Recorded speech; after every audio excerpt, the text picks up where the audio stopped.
Le Seigneur soit avec vous. Et avec votre esprit. Évangile de Jésus-Christ selon Saint Luc. Gloire à toi, Seigneur.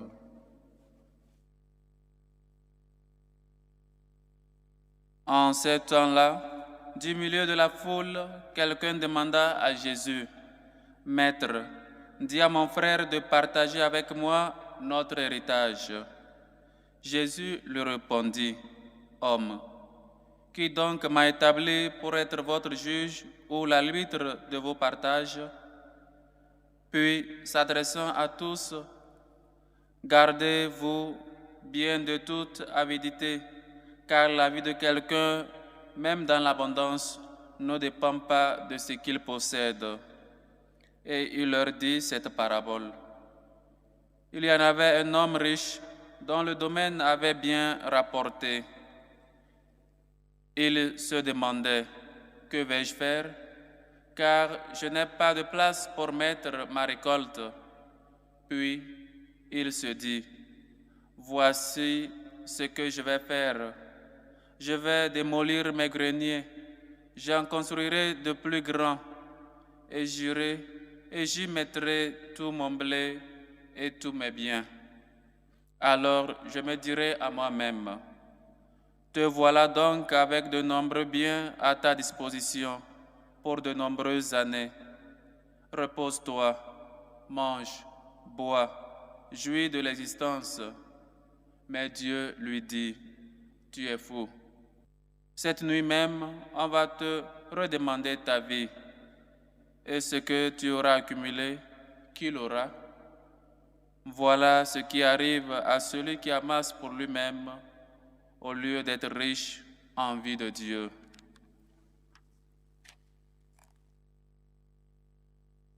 Acclamons la parole de Dieu. Louange à toi, Seigneur Jésus. Chers frères et sœurs, au début de cette semaine, 29e semaine du temps ordinaire, le Seigneur a voulu nous mettre en garde à la recherche des biens de ce monde, à l'accumulation des biens de ce monde. Et il donne, par la question de ce jeune, de cet homme qui peut-être subit la tricherie de son frère par rapport à l'héritage laissé de ses parents ou de ses familiers. Maître, dis à mon frère de partager avec moi notre héritage. Peut-être que le frère a pris tout pour lui-même ou lui a laissé seulement quelques miettes. Donc, il pensait que le Seigneur, lui qui est peut-être que le Seigneur se mélangeait ou bien il est toujours à faveur de ses recherches, de ses biens matériels ici dans ce monde. Mais le Seigneur, comme il a toujours dit, mes pensées ne sont pas vos pensées, mes plans ne sont pas vos plans. Mes plans sont bien distants des vôtres et mes pensées des vôtres aussi. Donc, il prend qui m'a pris donc comme celui qui doit vous partager l'héritage, comme votre maître, comme celui qui doit être juge parmi vous, celui qui met sa confiance, celui qui accumule les biens de ce monde et met sa confiance dans les biens de ce monde, va voir sa vie s'envoler du jour au lendemain. Et donc, il ne gagnera rien. Et il nous donne l'exemple de cet homme-là qui a amassé, par la grâce de Dieu, a récolté. Il a eu de bonnes récoltes. Et donc, normal, on se dit, de casser tout et d'amasser, de construire autre pour garder ses biens. Et on a tous l'habitude de toujours chercher, de chercher à amasser, de chercher pour nous-mêmes. Et on est pauvre en Dieu, mais on est riche aux choses qui passeront et qui, par nos expériences, nous savons que ça passe toujours. Et parfois, il ne nous reste plus rien. Et donc, l'invitation, c'est pour que nous soyons riches en Dieu, pour que nous cherchions d'abord le Seigneur, pour que nous mettons notre confiance. Ma richesse et mon champ, c'est le Seigneur. Il est pour moi le salut. Donc nous devons nous enrichir en premier. Nous devons chercher d'abord Dieu. Celui qui a Dieu, rien ne lui manquera. Et donc notre richesse, c'est le Seigneur. Et nous voyons Abraham, notre père dans la foi, qui a abandonné tous ses biens. Avec son âge, a laissé tout ce qu'il avait chez lui et a marché, sorti de sa maison, ne sachant où il devait aller. Mais le Seigneur l'appelle à sortir, à laisser ses biens. Et pourquoi Abraham est devenu notre père dans la foi? C'est exactement pour cela. Il s'est dépourvu de ce qu'il avait. Il a tout laissé pour seulement s'enrichir de Dieu. Et donc, un exemple, s'il est notre père dans la foi, nous devons nous aussi laisser tout ce qui nous retient, tout ce qui fait, ou dans les choses que nous mettons nos richesses et nos cœurs. Là où est ton trésor, là où aussi sera ton cœur. Où est ton trésor? Ton trésor, c'est le Seigneur. Ta richesse, c'est le Seigneur. Ou ta richesse, c'est ce que tu as amassé. C'est ce que tu cherches toujours, jour et nuit. C'est ce que tu as caché. Et tu dors toujours avec un œil en train de surveiller cela. C'est bien qu'il faut avoir des moyens. Mais il ne faut pas que ces moyens nous quittent le premier lieu, le lieu que doit occuper Dieu dans notre cœur. Mais il ne faut pas que ces biens-là, nous puissions les adorer, que ces biens deviennent pour nous des idoles. Il faut coûte et coûte l'avoir. Si je ne l'ai pas, je ne vais pas bien dormir. Nous sommes plus matérialistes. Nous cherchons plus des choses que nous savons que ça n'a pas de valeur, que ça va bientôt passer, que ça ne résiste même pas. Mon champ, ma richesse, c'est le Seigneur. Dieu est donc le trésor caché que nous sommes appelés à chercher. Et une fois que nous l'avons trouvé, nous devons tout vendre pour l'acheter, pour acheter ce terrain-là qui contient Dieu. Dieu est la perle précieuse qui est cachée dans un champ. Quand tu trouves cette perle-là, il vaut mieux tout vendre. Il vaut mieux tout laisser et le suivre. Il vaut mieux tout laisser, il vaut mieux tout vendre et l'acheter. Pourquoi donc nous retenons toujours? Pourquoi donc nous nous affermons? Nous sommes toujours coincés dans la recherche des biens matériels. Nous cherchons toujours à être riches. Nous cherchons toujours à aller.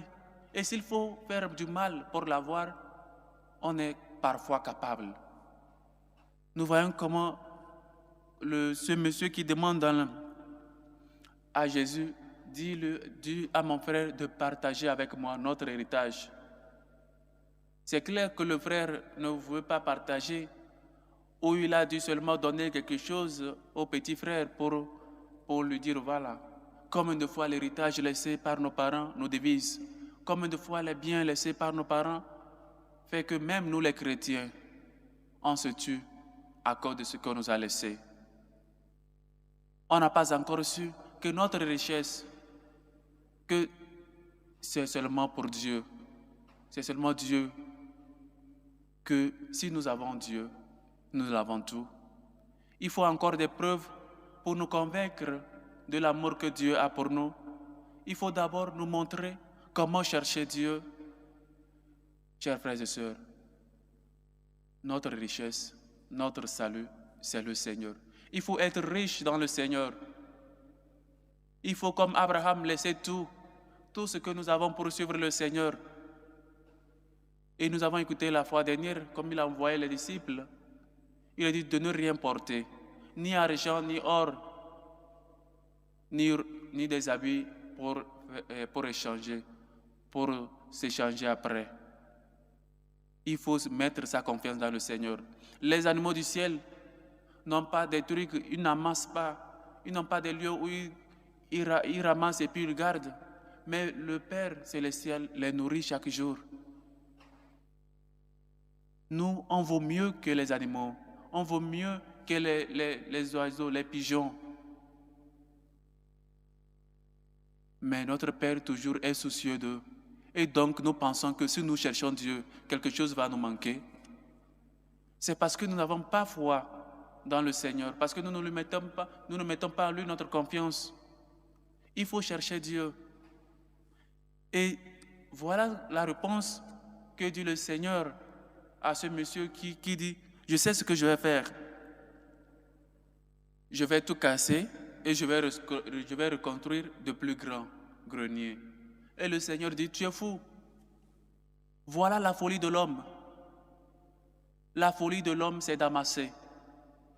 Et on est parfois tous atteints de cette folie-là. Quand tu amasses et tu n'as pas Dieu, c'est une folie. Tu es fou et tu es dépourvu de Dieu. Quand tu es dépourvu de Dieu, voilà où commence notre folie. Il n'a pas dit insensé. Ici, la tradition répète, tu es fou. Voilà quand nous voulons tout amasser, quand nous voulons avoir tout et pratiquement nous n'avons rien parce que nous n'avons pas Dieu. Celui qui a Dieu, rien ne lui manque, chers frères et sœurs. Cherchez d'abord Dieu et tout le reste vous sera donné. Cherchez d'abord Dieu et il vous donnera ce que vous cherchez, ce que vos cœurs désirent. On ne peut rien gagner avec notre propre force. Qu'est-ce que je vais faire maintenant des biens? Qu'est-ce que je vais faire maintenant de mes récoltes? Qu'est-ce que je vais faire maintenant de ma parcelle? Qu'est-ce que je vais faire maintenant de je ne sais pas quoi? Et on oublie le Seigneur. Et si on te demande aujourd'hui même ta vie? Et n'oublions pas qu'on a des comptes à rendre à la fin de notre vie. À la fin de ta vie, que diras-tu au Seigneur?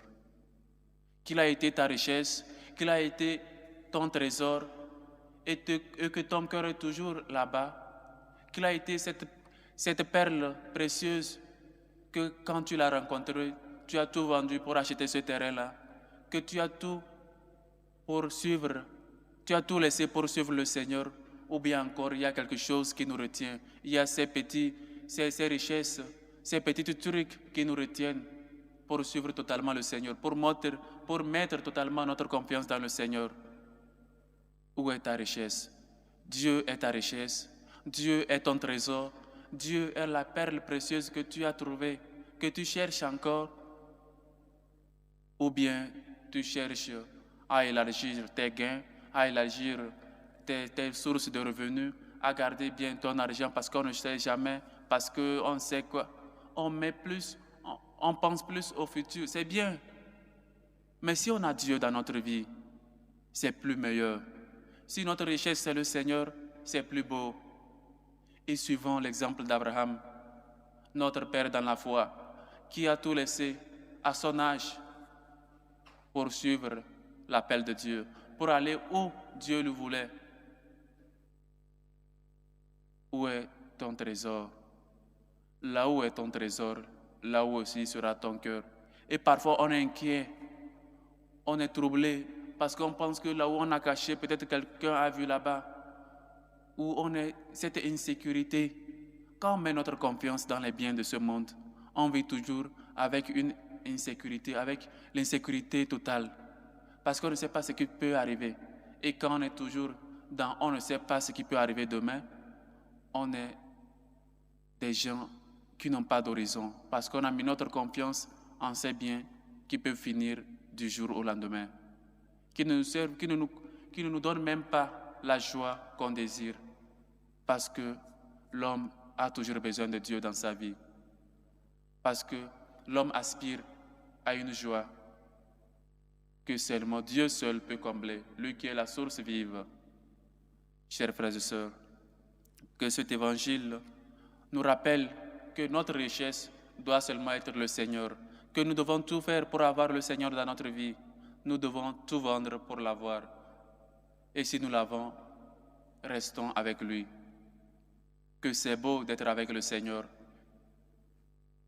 L'a dit Saint Pierre, Seigneur, il est beau d'être ici. Faisons donc 3 tentes. Quand on est avec le Seigneur, on n'a pas envie de quitter, on n'a pas envie de partir. C'est quand tu es avec une personne que tu aimes bien. Vous n'avez pas envie de vous séparer. C'est comme ça quand tu es avec quelqu'un qui t'aime plus que toi tu l'aimes. On ne peut pas aimer plus le Seigneur. Il nous aime encore plus. Et donc faisons l'effort d'être toujours avec lui, de marcher toujours dans sa compagnie, d'être toujours en sa présence, de se préparer, de se confesser, d'être et de dire seulement « Seigneur, tu es ma richesse ». Nous pouvons avoir tout, mais si nous n'avons pas Dieu,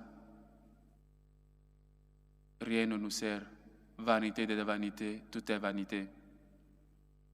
Cherchez d'abord Dieu. Cherchons d'abord à avoir Dieu. Cherchons que notre richesse, que notre trésor, que cette perle précieuse soit avec nous, que nous puissions tout faire pour l'avoir dans nos vies. Et une fois que nous l'avons, nous pouvons être et dormir en toute sécurité. Parce que qui a Dieu, rien ne lui manque. Dieu seul suffit. Chers frères et sœurs, mettons seulement notre confiance dans le Seigneur. Voici ce qui arrive à celui qui amasse pour lui-même au lieu d'être riche en vue de Dieu. Soyons riches en vue de Dieu. Soyons à être des riches en vue de Dieu. Soyons d'abord des gens qui cherchent le royaume de Dieu, qui sont toujours conscients de la recherche de Dieu dans leur vie. Cherchons Dieu, cherchons à l'avoir comme Abraham, que nous puissions nous détacher de tout et nous puissions aller à la rencontre de l'époux-là qui vient, même si parfois il nous semble qu'il tarde la nuit, que nous soyons une des 5 vierges qui avait la lampe et qui avait aussi l'huile dans la lampe. Que nous puissions toujours nous préparer, être prêts. Une fois que nous sommes riches dans le Seigneur, une fois que notre perle précieuse, une fois que notre trésor est le Seigneur.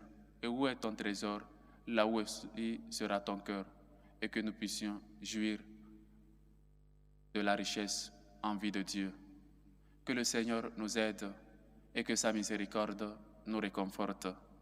Loué soit Jésus-Christ à jamais.